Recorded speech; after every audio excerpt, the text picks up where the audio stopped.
U.S. President Donald Trump was at a campaign rally tonight in Ohio, and he threw out lots of red meat to the red state crowd, including a shot at one of his favorite targets, the media.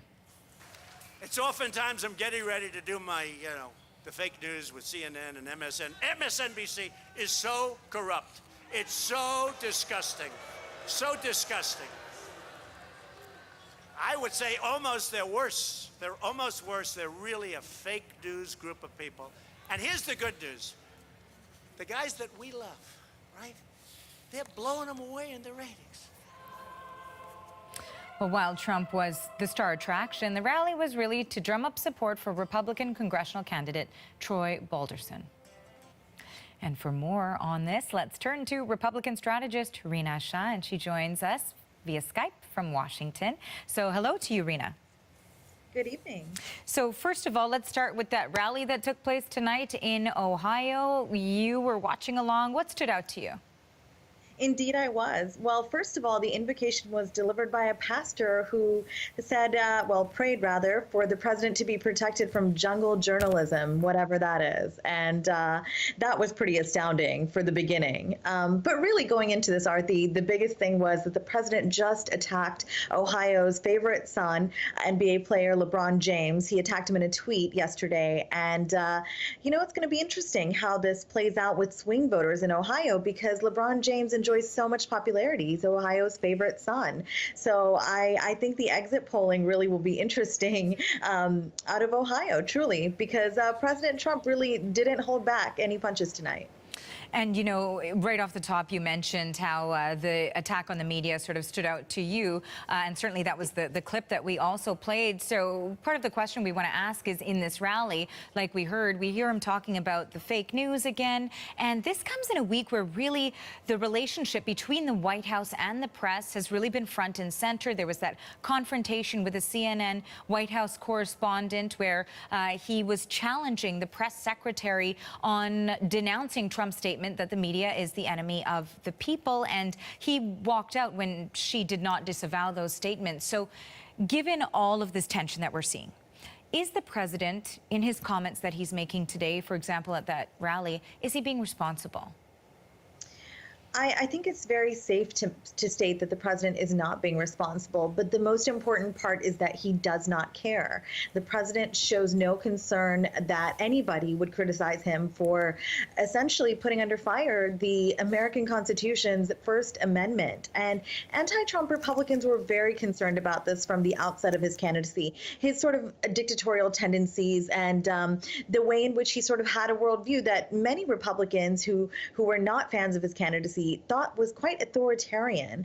So the fact that we had this week where the phrase enemy of the people was used, and the White House press secretary refused to say that the press was not the enemy of the people, that was cause for great concern. And we are left to wonder, are we headed down a road where this president will continue to act so reckless and put all American rights under fire that something has got to give at some point? And again, the word impeachment is being tossed around because, again, when someone is so reckless and shows such disregard for constitutional norms, a lot of people on both sides of the aisle are actually concerned about the president's mental well-being, because it's just such a big part of something we've seen in modern American presidents, that love and respect for our Constitution, regardless of party, and essentially patriotism. That's the one thing that many have questioned about Trump. And again, it's a bipartisan view of sorts that we're seeing really that's taken a cloud in Washington. And we just want to also point out here that Sanders declined to disavow those comments because she was saying that she has been personally attacked by the media and has faced threats since starting the job. And that's according to the press secretary. But we do now have to move on to another topic here. North Korea. So there's a report out of the United Nations that says Pyongyang is still developing weapons. And we know just back in June, Trump was celebrating what looked like positive news and positive steps for the relations between the two countries, saying that they had in fact signed an agreement that there was going to be denuclearization in the peninsula. So what do we make of this report? Well, here we are about 2 months out exactly, almost from that agreement being signed, and I would say not much has happened in this 2 months except for great confusion and Secretary of State Mike Pompeo having to be on cleanup duty essentially.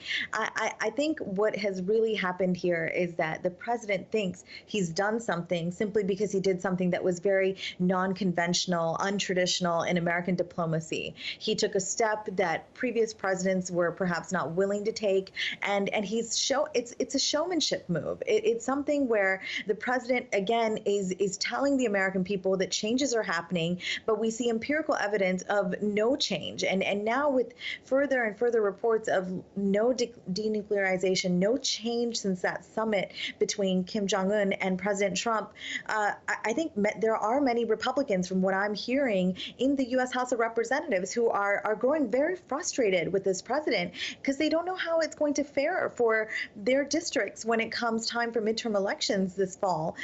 I think the president is making it very difficult on these men and women in Congress to defend his actions because there's been a lack of action. And genuinely what we've seen with North Korea refusing to engage South Korea at the ASEAN summit, and Mike Pompeo having to really put up with North Korea treating the U.S. like we're a chess piece, and pivoting to China. It's really almost ridiculous, and it tells us that nothing was remarkable from that summit. Well, Rina, thank you so much for that analysis. We are out of time. Always so much to talk about when it comes to U.S. politics. That was Republican strategist Rina Shah, and she joined us from Washington. Well, a broadcast by Venezuela's president was cut short today after what Nicolas Maduro called an assassination attempt against his life. Now, the president says an investigation was immediately launched with some accusers already captured, and he's already placing blame on Colombia. Ha llegado la hora de la recuperación económica y necesitamos. The president's audio, as you saw, was cut abruptly while he was giving a speech at a military celebration. Now, according to Maduro, a flying device loaded with explosives detonated in front of him. Now, this account is being questioned.